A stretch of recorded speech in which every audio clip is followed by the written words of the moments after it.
जय माता दी। कैसे हो मेरे प्यारे दोस्तों, ये बताने के लिए कमेंट में लिखे जय माता दी। आज हम चौथे और पांचवें अध्याय की कथा का रसपान करेंगे। कूष्मांडा माता रानी आप सभी की मनोकामनाएं पूरी करे। रात्रि के चौथे दिन को देवी के कूष्मांडा रूप में पूजा जाता है। अपनी मंद हंसी के द्वारा ब्रह्मांड को उत्पन्न करने के कारण इस देवी को कूष्मांडा नाम से अभिहित किया गया है। जब सृष्टि नहीं थी, चारों तरफ अंधकार ही अंधकार था, तब इस देवी ने अपने हाथ से ब्रह्मांड की रचना की, इसलिए इसे सृष्टि के आदि स्वरूपा या आदि शक्ति कहा जाता है। इस देवी के 8 भुजाएं हैं, इसलिए अष्टभुजा कहलाई। इसके 7 हाथों में कमंडल, धनुष, बाण, कमल, पुष्प, अमृत पूर्ण कलश, चक्र तथा गदा है। 8वें हाथ में सभी सिद्धियों और निधियों को देने वाली जापमाला है। इस देवी का वाहन सिंह है और इसे कुम्हड़े की बलि प्रिय है। संस्कृत में कुम्हड़े को कुश कहते हैं, इसलिए इस देवी को कूष्मांडा कहते हैं। इस देवी का वास सूर्य मंडल के भीतर लोक में है। सूर्य लोक में रहने की शक्ति क्षमता केवल इन्हीं में है, इसलिए इसके शरीर की क्रांति और प्रभाव सूर्य की भांति दीप्तिमान है। इसके तेज से ही 10 दिशाएं अलौकिक है। ब्रह्मांड की सभी वस्तुओं और प्राणियों में इन्हीं का तेज व्यक्त। पवित्र मन से नवरात्रि के चौथे दिन इस देवी की पूजा आराधना करनी चाहिए। इससे भक्तों के रोगों और शोकों का नाश होता है तथा आयु, यश, बल और आरोग्य प्राप्त होता है। ये देवी सेवा और भक्ति से प्रसन्न होकर आशीर्वाद देती है। सच्चे मन से पूजा करने वाले को सुगमता और परम पद प्राप्त होता है। विधि विधान से पूजा करने पर भक्त को कम समय में ही कृपा का सूक्ष्म प्रभाव अनुभव होता है। ये देवी करती है और सुख, समृद्धि और उन्नति प्रदान करती है। हम चौथे दिन की कथा का आरंभ करते हैं। अध्याय इंद्र आदि देवता द्वारा देवी की स्तुति, निशुंभ के श्रृंगार की कथा। ऋषि कहते हैं, अत्यंत पराक्रम दुरात्मा महिषासुर तथा अन्य दैत्य सेना के देवी के हाथ से मर जाने पर इंद्र आदि देवता प्रणाम के लिए गर्दन तथा कंधे झुकाकर उस भगवती दुर्गा की उत्तम वचनों द्वारा स्तुति करने लगे। उस समय उसके अंग के अत्यंत हर्ष के साथ रोमांच हो गया था। देवता बोले, संपूर्ण देवताओं की शक्ति का समूह ही जिसका स्वरूप है तथा जिस देवी ने अपनी शक्ति से संपूर्ण जगत को व्यक्त कर रखा है, समस्त देवताओं महर्षियों की पूजनीय उन जगदम्बा को हम भक्ति पूर्वक नमस्कार करते हैं। हम का कल्याण करो, जिसके अनुपम प्रभाव और बल का वर्णन करने से भगवान शेषनाग, ब्रह्मा जी तथा महादेव जी भी समर्थ नहीं है। वे भगवती चंडी का समूह संपूर्ण जगत का पालन एवं शुभ भय का नाश करने का विचार करे। जो पुण्यात्माओं के घर में स्वयं ही लक्ष्मी रूपा है, पापियों के यहाँ दरिद्र रूप अंतकरण वाले मनुष्य पुरुषों के हृदय में बुद्धि रूप से, सत्पुरुषों में श्रद्धा रूप से तथा कुलीन मनुष्य में लज्जा रूप से निवास करती है, उस भगवती दुर्गा को हम नमस्कार करते हैं। देवी, आप संपूर्ण विश्व का पालन करती हैं। देवी, आपके इस अचित्य रूप का असुरों का नाश करने वाले भारी पराक्रम तथा समस्त देवताओं और दैत्यों के समक्ष युद्ध में प्रकट किए हुए आपके अद्भुत चरित्र का हम किस प्रकार वर्णन करें। आप संपूर्ण जगत की उत्पत्ति के कारक है। आप ही ने सत्वगुण, रजोगुण और तमोगुण है, ये तीनों गुण मौजूद हैं। भगवान विष्णु और महादेव जी आदि देवता भी आपका पार नहीं पाते। आप ही सबका आश्रय है। यह समस्त जगत आपका अंशभूत है, क्योंकि आप सबकी आदिभूत पारा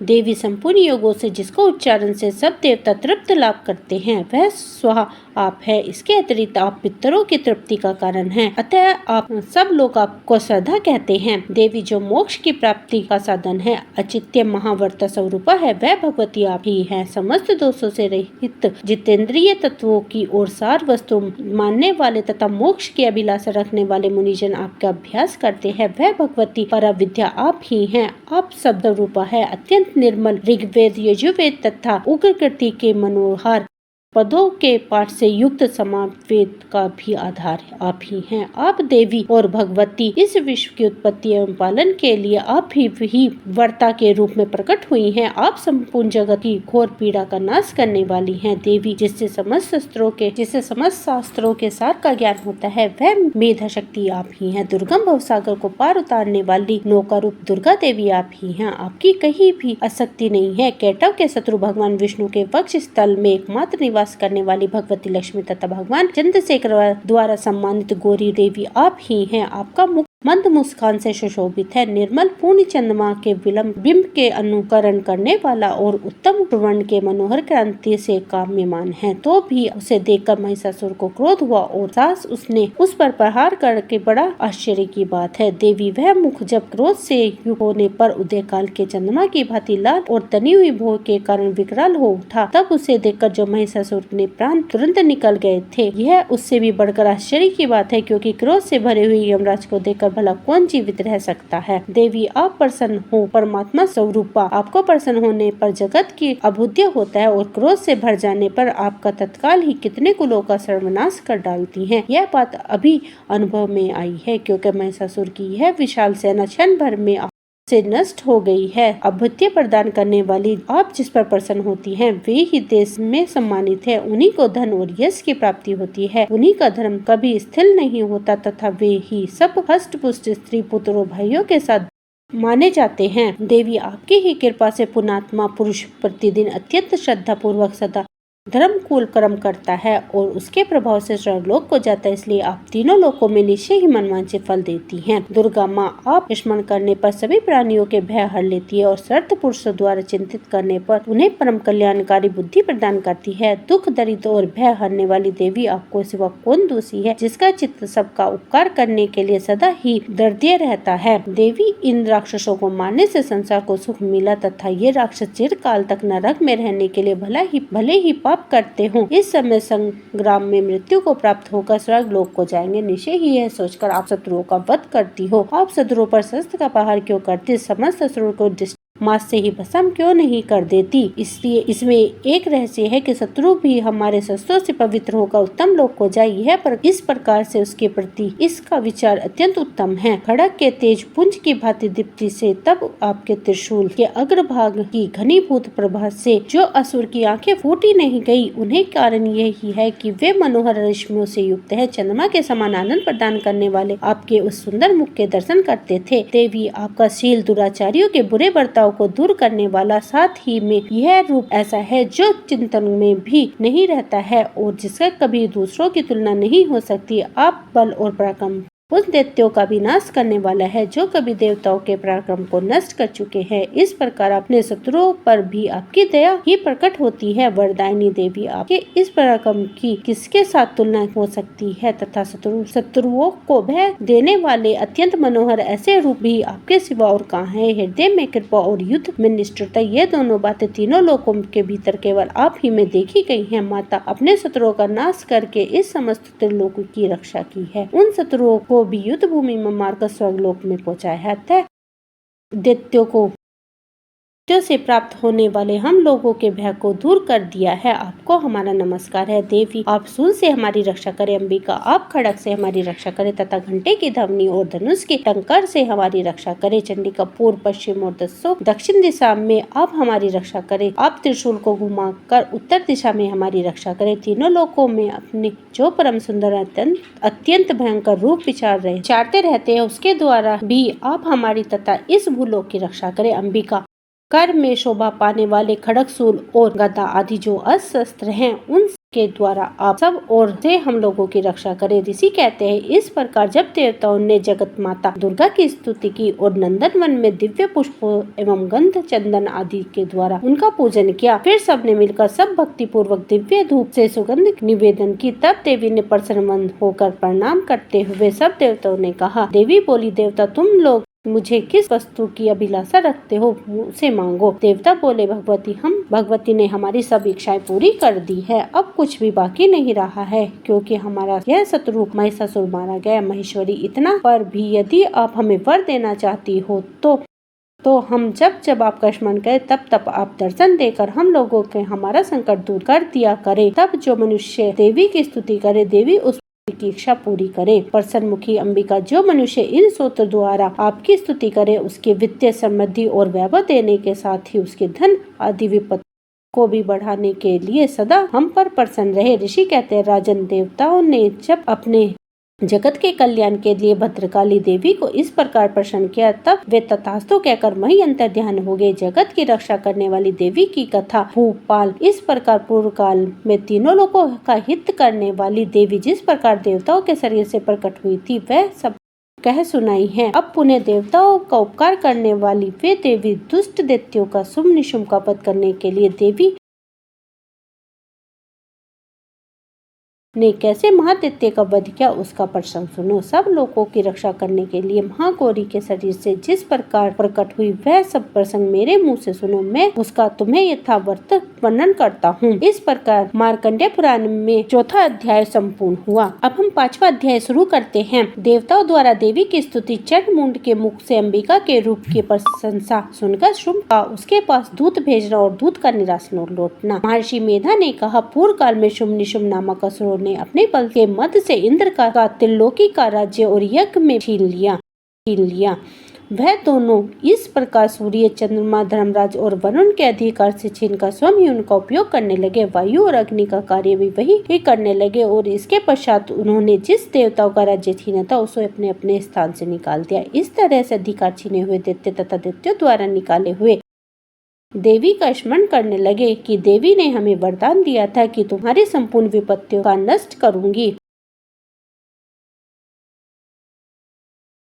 ऐसा विचार कर सभी देवता हिमालय पर गए और भगवती विष्णु माया की स्तुति करने लगे। देवताओं ने कहा, देवी को नमस्कार है, शिव को नमस्कार है, प्रकृति और भद्रा को नमस्कार है। हम लोग रुद्र, नित्या और गौरी को नमस्कार करते हैं। चैतन्य में चंद्रशेखर रूपानी व सुख रूपा देवी को निरंतर नमस्कार है। शरणागतों का कल्याण करने वाली वृद्धि और श्रद्धे रूपी देवी को हम बार बार नमस्कार करते हैं। और राजाओं की लक्ष्मी तथा सर्ववाणी को नमस्कार है। दुर्गा को दुर्ग स्थलों पर को पार कराने वाली दुर्गपरा को नमस्कार है। अत्यंत सौम्य तथा अत्यंत रौद्र रूप को हम नमस्कार करते हैं। उन्हें बार बार प्रणाम है। जगत के आधारभूत कृति देवी को बार बार नमस्कार है। जिस देवी की प्राणी मात्र विष्णु माया कहते हैं उसे वो नमस्कार है, उसको नमस्कार, उसको बार बार नमस्कार है। जो देवी संपूर्ण प्राणियों में चेतना कहलाती है उसको बार बार नमस्कार है। जो देवी संपूर्ण प्राणियों में बुद्धि रूप से स्थिर है उसको नमस्कार है, उसको नमस्कार है, उसको बार बार नमस्कार है। जो देवी सभी प्राणियों में निद्रा रूप से विराजमान है उसको नमस्कार है, उसको नमस्कार, उसको बार बार नमस्कार है। जो देवी संपूर्ण प्राणियों में शुद्ध रूप से विराजमान है उसको नमस्कार है, उसको नमस्कार, उसको बार बार नमस्कार है। जो देवी संपूर्ण प्राणियों में छाया रूप से स्थिर है उसको नमस्कार, उसको नमस्कार, उसको बार बार नमस्कार है। जो देवी सभी प्राणियों में शक्ति रूप से स्थिर है उसको नमस्कार, उसको नमस्कार, उसको बार बार नमस्कार है। जो देवी संपूर्ण प्राणियों में तृष्णा रूप से स्थिर है उसको नमस्कार, उसको नमस्कार, उसको बार बार नमस्कार है। जो देवी सभी प्राणियों में शांति रूप से स्थिर है उसको नमस्कार, उसको नमस्कार, उसको बार बार नमस्कार है। जो देवी सभी प्राणियों में जाति रूप से स्थिर है उसको नमस्कार, उसको नमस्कार, उसको बार बार नमस्कार है। जो देवी सभी प्राणियों में लज्जा रूप से स्थिर है उसको नमस्कार, उसको नमस्कार, उसको बार बार नमस्कार है। जो देवी संपूर्ण प्राणियों में श्रद्धा रूप से स्थिर है उसको नमस्कार, उसको नमस्कार, उसको बार बार नमस्कार है। जो देवी संपूर्ण प्राणियों में कांति रूप से स्थिर है उसको नमस्कार, उसको नमस्कार, उसको बार बार नमस्कार है। जो देवी सभी प्राणियों में लक्ष्मी रूप से स्थिर है उसको नमस्कार, उसको नमस्कार, उसको बार बार नमस्कार है। जो देवी सभी प्राणियों में वृत्ता रूप से स्थिर है उसको नमस्कार, उसको नमस्कार, उसको बार बार नमस्कार है। जो देवी सभी प्राणियों में स्मृति रूप से विराजमान है उसको नमस्कार, उसको नमस्कार, उसको बार बार नमस्कार है। जो देवी सभी प्राणियों में दया रूप से स्थिर है उसको नमस्कार, उसको नमस्कार, उसे बार बार नमस्कार है। जो देवी सभी प्राणियों में दृष्टि रूप से स्थिर है उसको नमस्कार, उसको नमस्कार, उसको बार बार नमस्कार है। जो देवी संपूर्ण प्राणियों में मात्र रूप से स्थिर है उसको नमस्कार, उसको नमस्कार है, उसको बार बार नमस्कार है। जो देवी सभी प्राणियों में भ्रांति रूप से स्थिर है उसको नमस्कार, उसको नमस्कार, उसको बार बार नमस्कार है। जो देवी संपूर्ण प्राणियों में नित्य व्यक्त रहती है उसको नमस्कार, उसको नमस्कार, उसको बार बार नमस्कार है। जो देवी चैत्य रूप से इस संपूर्ण संसार को व्यक्त करने के लिए स्थिर है उसको नमस्कार, उसको नमस्कार, उसको बार बार नमस्कार है। पूर्व काल में देवता ने अपने फल पाने के लिए जिसकी स्तुति की थी और देवराज इंद्र ने बहुत दिनों तक जिसकी सेवा की थी वह कल्याण की साधना भूत ईश्वरी हमारा कल्याण और मंगल करे तथा सारी विपत्तियों का नष्ट कर डाले। असुरों के सताए हुए हम संपूर्ण देवता उस परमेश्वरी को इस समय नमस्कार करते हैं तथा जो भक्त पूर्व समय किए जाने पर तुरंत ही सब विपत्तियों का नष्ट कर देती है वह जगदम्बा इस समय भी हमारा मंगल कर और हमारी सभी विपत्तियों को दूर करे। महर्षि मेधा ने कहा, हे राजन, इस प्रकार जब देवता स्तुति कर रहे थे तो उसी समय पार्वती गंगा जल से स्नान कराने के लिए आई। तब उसके शरीर से प्रकट होकर शिवा देवी बोली, दैत्य के द्वारा स्वर्ग से निकाले हुए निशुम्भ से हारे हुए ये देवता मेरी स्तुति कर रहे हैं। पार्वती के शरीर से अंबिका निकली, इसलिए उसे संपूर्ण लोकों में कोशकी कहते हैं। कोशकी से प्रकट होने के पश्चात पार्वती देवी के शरीर का रंग काला हो गया और वह हिमालय पर रहने वाली कालिका नाम के से प्रसिद्ध हुई। फिर शुंभ और निशुंभ के दूत चंडमुंड वहाँ आया और उसने परम मनोहर रूप वाली अंबिका को देखा। फिर वह शुंभ के पास जाकर बोला, महाराज, एक अत्यंत सुंदर स्त्री हिमालय को प्रकाशित कर रही है। वह रूप रंग आज तक हमने किसी स्त्री का नहीं देखा। हे अश्वेश्वर, आप यह पता लगाई कि वह कौन है और उसको ग्रहण कर ले। वह स्त्री जो में रतन है, वह अपनी क्रांति से दसों दिशाओं को प्रकाशित करती हुई वहीं स्थित है, इसलिए आपका उसको देखना उचित है। हे प्रभु, तीनों लोकों में हाथी, घोड़े और मणि आदि जितने रतन है वह इस समय आपके घर में है। शोभ्यमान हाथियों में रतन रूप ऐरावत हाथी और उज्जैन स्वर्ण नामक घोड़ा तो आप इंद्र से ले आए हैं। हंसों द्वारा जुटे हुए विमान जो कि ब्रह्मा के पास था अब भी आपके पास है, और यह महापद्मा नामक खजाना आपने कुबेर से छीना है। समुद्र ने आपको सदा खिले हुए फूलों की किलांगनी नामक माला दी है। वरुण का कंचन का वर्षा करने वाला छत्र आपके पास है। रथों से श्रेष्ठ प्रजापति का रथ भी आपके पास ही है। हे दैत्येंद्र, मृत्यु ने उत्तरकांति नामक शक्ति भी आपने छीन ली है, और वरुण का पासा भी आपके भ्राता निशुंभ के अधिकार में है, और जो अग्नि में ना जल सके ऐसे 2 वस्त्र भी अग्नि ने आपको दिए हैं। हे दैत्यराज, इस प्रकार सारी रतन रूपी वस्तुएं आप संग्रह कर चुके हैं, तो फिर आप यह कल्याणकारी स्त्रियों में रतन रूप अनुपम स्त्री आप क्यों ग्रहण नहीं करते? महर्षि मीरा बोले। चंडमुंड का ये वचन सुनकर शुंभ ने विचार किया, सुग्रीव को अपना दूत बनाकर देवी के पास भेजा। प्रथम उसको सब कुछ समझा दिया और कहा कि वह जाकर तुम उसको अच्छी तरह से समझाना और ऐसा उपाय करना जिससे वह प्रसन्न होकर तुरंत मेरे पास चली आए। भला प्रकार समझा कर कहना। दूत सुग्रीव के उस रमणीय भाग में पहुंचा जहां देवी रहती थी। दूत ने कहा, देवी, हे देवी, दैत्यों के राजा शुंभ जो इस समय तीनों लोकों के स्वामी है, मैं उनका दूत हूँ और यहाँ तुम्हारे पास आया हूँ। संपूर्ण देवता उनकी आज्ञा का पालन करते हैं। अब जो कुछ उन्होंने कहा कहलाने भेजा है वह सुनो। उन्होंने कहा है, कुछ इस समय संपूर्ण त्रिलोकी मेरे वश में हो और संपूर्ण योगों का भाग हम लेते हैं, और तीनों लोकों में जितने श्रेष्ठ रतन है वे मेरे पास है। देवराज इंद्र का वाहन ऐरावत मेरे पास है जो मैं छीन लिया है। उज्जैन स्वर्ण नामक घोड़ा जो क्षीर सागर मंथन से प्रकट हुआ था वह मेरे पास। हे सुंदरी, इसके अतिरिक्त और भी जो रतन भूषण पदार्थ देवताओं के पास थे वह सब मेरे पास है। हे देवी, मैं तुम्हारे संसार की स्त्रियों में रतन मानता हूँ, क्योंकि रत्नों का उपभोग करने वाला मैं ही हूँ। हे चंचल कटाव वाली सुंदरी, तुझ पर छोड़ता हूँ कि तू मेरी या मेरे भाई महापराक्रमी निशुंभ की सेवा में आ जाओ। यदि तू मुझे वरोगी तो तुझे अतुल्य महान ऐश्वर्य की प्राप्ति होगी। अतः तुम अपनी बुद्धि से ही विचार करो, मेरे पास चली आओ। महर्षि मेधा कहते हैं, दूत के ऐसे कहने पर संपूर्ण जगत का कल्याण करने वाली भगवती दुर्गा मन ही मन मुस्कुराई और उसका कहने लगी। देवी ने कहा, हे दूत, तू जो कुछ कह रहा है वह सत्य है और